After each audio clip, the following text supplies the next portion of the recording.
औज़ुबिल्लाहिमिनश्शैतानिर्रजीम बिस्मिल्लाहिर्रहमानिर्रहीम अस्सलाम वालेकुम। कुछ अपडेट थी, कुछ ताज़ा न्यूज़ थी एंड आई फिट लाइक कि आपको जल्दी-जल्दी से दे दूँ। इमरान खान के बाहर आने के चर्चे हो रहे हैं और बोला जा रहा है कि इमरान खान ही इमरान खान और इमरान खान ही इमरान खान, वो आएगा और छा जाएगा, ठीक है। पहले यही एस्टेब्लिशमेंट थी जिसने खान साहब को लाया था, फिर यही एस्टेब्लिशमेंट थी जिसने खान साहब की हुकूमत को गिराया, फिर यही एस्टेब्लिशमेंट थी कि जिसने नवाज़ शरीफ और शहबाज शरीफ साहब को लाया और नवाज़ शरीफ जिनके इतने बड़े-बड़े केसेस थे, इतने करप्शन के केसेस थे, उनको उन केसेस से बरी किया। तो उसके बाद इमरान खान को सबसे मिलने नहीं दिया गया, ना ही वकला से मिलने दिया गया, ना ही फैमिली से, ना ही उनके डॉक्टर से मिलने दिया गया और इमरान खान के केसेस को बंद कर दिया गया।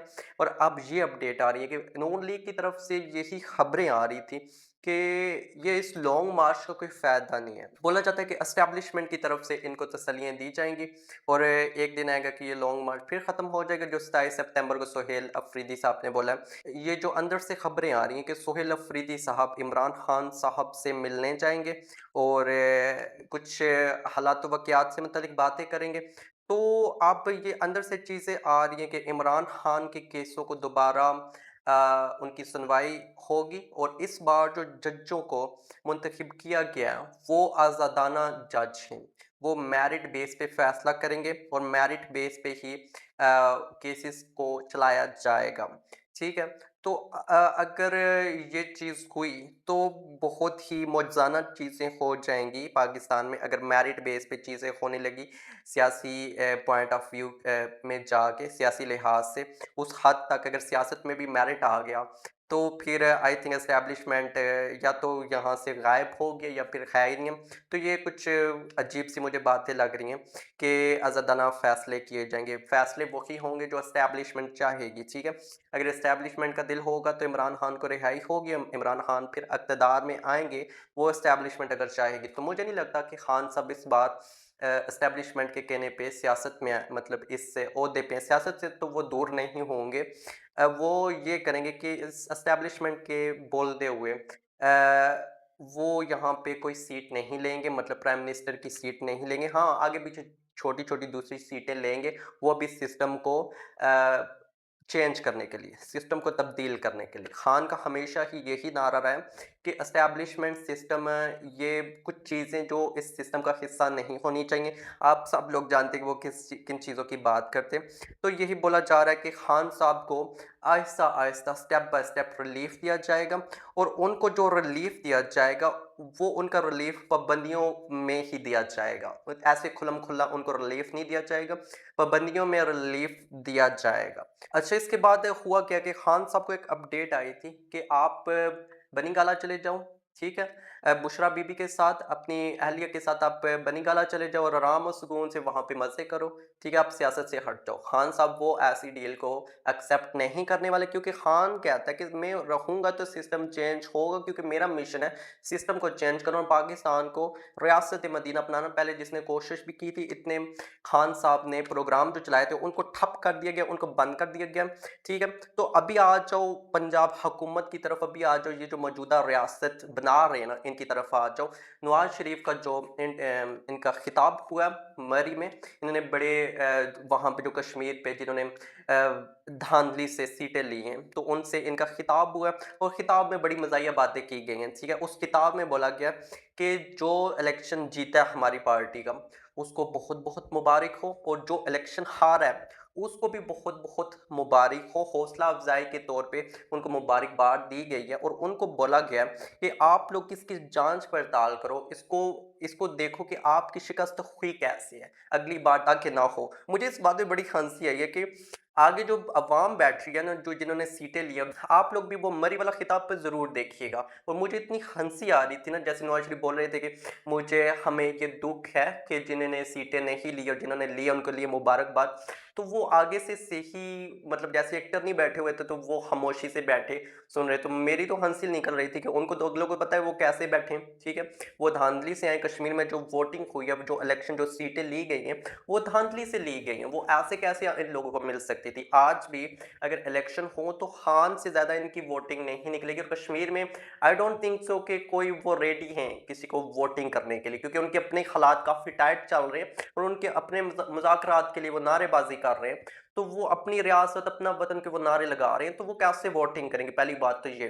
दूसरी बात, 27-32 इतने-इतने हज़ार वोटिंग हुई है, तो ये कैसे हुई है आप लोग भी जानते हो और हम लोग भी जानते हैं। ठीक है, उसके बाद जनाब साहब ने बोला कि मुझे अफ़सोस है कि पीपीपी के, पीपल पार्टी के जो वहाँ पे पहले हुकूमत थी, वहाँ से कोई कंप्लेंट्स आई हैं। तो मुझे अफ़सोस है कि हम उसको सुधारेंगे और कोई कंप्लेन नहीं आएगी। मैं आपको एक बताता हूँ बात, कि आप लोग पंजाब को सुधार लो, पंजाब को आप सुथरा पंजाब बना दो, पंजाब को आप पंजाब को देखते हुए चलो, मैं आपको बताता हूँ, एक पंजाब में मेट्रो बसेस के वहाँ पे जो अमला काम करता था, वो उस अमले को 3 महीने की तनख्वाह नहीं दी गई। ये पंजाब किसके अंडर आता है? मरीम नवाज़ के। तो वहाँ पे उनको, उस अमले को 3-4 महीने की तनख्वाहें नहीं दी गई। आप लोग कहते हो कि हम कश्मीर से पीपल पार्टी के वो जो कंप्लेनें आ रही हैं, तो हम उसको सुधारेंगे, सीधा करेंगे और उसको बैरियर टोन बनाएँगे और उसको हम एक नया पंजाब बनाएँगे। नया पंजाब कहाँ से बनाओ? पंजाब को तो आप पंजाब बनाओ। ठीक है, मेट्रो बसेस, वहाँ पे एक इंटरव्यू में देख रहा था, औरतें बस के आगे, वो जो काम करने वाला अमला लेटा हुआ है, कहता है कि हमें 3-4 महीनों की तनख्वाहें दो ताकि हम अपने फैमिली का पेट भरें, हम अपने बच्चों को छोड़ के आते। कुछ बेवा औरतें भी थी, कहती हम कहाँ से रोटी लाएँ, 3-4 महीनों से हम काम कर रही हैं, यहाँ पे हमें तनख्वाहें नहीं दी गई, पूरे अमले को नहीं दी गई, तो ये पंजाब किसके अंडर आता है? तो आप लोग कहते हो कि हम लोग कश्मीर को पंजाब की तरफ ग्रो करेंगे, इकोनॉमिकली वहाँ पंजाब की तरफ तरक्की होगी, तो पंजाब में कौन सी तरक्की हो रही है? और उन्होंने बोला कि जिन मुखालफिन को वहाँ पे शिकस्त हुई है और जिन्होंने वहाँ पे बातें की, मुखालफत को मुखालफत तक ही रहना अच्छी बात है। ठीक है, सियासत में मुखालफत होती है, अगर वो मुखालफत दुश्मनी तक मुंतकिल हो जाती है, तो ये गलत बात है। ठीक है, उन्हें अगेन एंड अगेन वो जोर दे रहे थे कि आप लोग देखो, आप लोग सोचो और आप लोग इसकी जांच पड़ताल करो कि शिकस्त हुई तो हुई कैसे है। बहुत ही अजीब बात हो रही थी कि जैसे कोई ड्रामा चल रहा है और बोला जा रहा है कि एक अजीब कोई स्क्रिप्ट चल रही है, सारी दुनिया जानती है, पूरा मुल्क पाकिस्तान जानता है। पाकिस्तान के आप बाहर निकलो यार, पंजाब में किसी जंग, बच्चे, बूढ़े, जवान, जिससे इंटरव्यू लोगे, वो बोलेंगे कि हमें ये मौजूदा हुकूमत नहीं पसंद, चाहे वो नून लीग का ही हो, चाहे वो आपकी जमात का ही हो, वो बोलेगा कि हमें तुम लोगों की ये हुकूमत नहीं पसंद और जो अंदर है उसके साथ ज्यादती हो रही है। ठीक है, वो चाहते हैं कि अंदर वाला भी बाहर आ जाए। जो नून लीग वाले हैं, चाहे वो नहीं चाहेंगे कि इमरान खान इक़्तिदार में है, लेकिन वो इतना जानते हैं कि खान से ज्यादती हो रही है। ठीक है, वो ना ही पाकिस्तान के लोग, अक़वाम मुत्तहिदा के लोग, इंटरनेशनली आवाज़ें उठाई जा रही हैं कि इंसानी हकूक़ दिए जाएँ। इस पाकिस्तान की जो जेलें, इसमें खान के साथ जो इंसानी हकूक़ है, जो कैदी के हकूक़ है, इसकी पामाली हो रही है। नेल्सन मंडेला के तौर पे इनको राइट दिया जाए। नेल्सन मंडेला ने कैदियों के लिए रूल्स लिखे थे, लॉज़ लिखे थे कि हर मुल्क को इसको फ़ॉलो करना चाहिए। लेकिन नहीं फ़ॉलो, वो फिर ये बात करते कि मुखालफत तक रहनी चाहिए, वो दुश्मनी तक मुंतकिल नहीं होना चाहिए। अगर ऐसी बात है तो फिर खान से उनकी फैमिली को मिलने दो, वकीलों को मिलने दो, डॉक्टरों को मिलने दो। तो ये बातें, बस बातें तो बातें ही। वो कौन-सा गाना था? बातों ही बातों में मुकरना भी ज़रूरी था। हाँ, बातों-बातों में कौन-सा गाना था यार, मुझे एक याद नहीं आ रहा, लेकिन कोई ऐसा गाना था कि बातों ही बातों में मुकरना भी ज़रूरी था।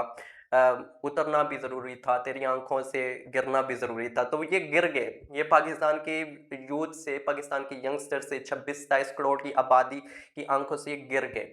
अब हमारी मजबूरी है कि इनको सुनना पड़ता है, इनको देखना पड़ता है। और एंड पे जनाब ने बोला कि हमारे जो कारकुन हैं, उन्होंने बहुत ही जवानमर्दी का और बहुत ही बहादुरी का मुज़ाहरा किया इलेक्शनों में। यार, ये इलेक्शन लड़ रहे थे या फिर पौड़ी या फिर कुश्ती खेल रहे थे कि जवानमर्दी और बहादुरी का मुज़ाहरा किया। सब कुछ सिलेक्टेड था, सब कुछ उस तौर पे था, जिस तौर पे पीछे से ऑर्डर आए थे, जिस तौर पे सीटें दी गई थी, जिस तौर पे सीटें ली गई थी। कश्मीर में पहले सब कुछ स्क्रिप्टेड था और सिलेक्टेड था। ठीक है, स्क्रिप्टेड ये था कि आपने क्या-क्या करना है। बिलावल भुट्टो, मरियम नवाज़ को बोला गया था कि आपने ऐसी तकरीर करनी है और अवाम को मुंतशिर करना है कि वहाँ पे क्या हो रहा है। वहाँ पे जो सीटें आराम से ली गई हैं, नून लीग की हुकूमत दी गई है, ठीक है, वो भी धांधली से। तो बस मुंतशिर और ऐसी चीज़ें चल रही हैं। इनकी अपनी पीछे से एस्टेब्लिशमेंट के साथ लेना-देना है तो वो अपना खुश हैं, ठीक है। लेकिन ये हुकूमत ज़्यादा देर टिकेगी नहीं। अब जो सिग्नल दिए जा रहे हैं ना, वो इमरान खान को सिग्नल दिए जा रहे हैं और देखते हैं कि खान साहब को जो सिग्नल दिए जा रहे हैं उसमें कौन-सी डील होगी और उसमें जो डील बड़ी होगी वो क्या खान साहब एक्सेप्ट कर लेंगे? क्योंकि जो बड़ी डील होगी, वो बड़ी डील जो पहले उनको दी गई थी कि आप बनी-गाला चले जाओ और सियासत से दूर हो जाओ, तो वो बंदा एक्सेप्ट नहीं करेगा।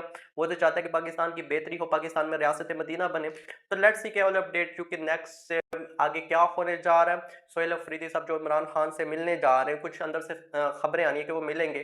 तो वो क्या मिलेंगे और वो क्या इमरान खान की सेहत के हवाले से बाहर लाएँगे? और क्या ये सच बात है कि वो मिलेंगे, कि या ये भी कोई अफ़वाहें, जो आप लोग जानते हैं कि पीटीआई के कारकुन वो आगे पीछे से भी एक न्यूज़ आई थी कि खान साहब अब इस दुनिया में, मतलब ऐसी-ऐसी खबरें आ रही थी।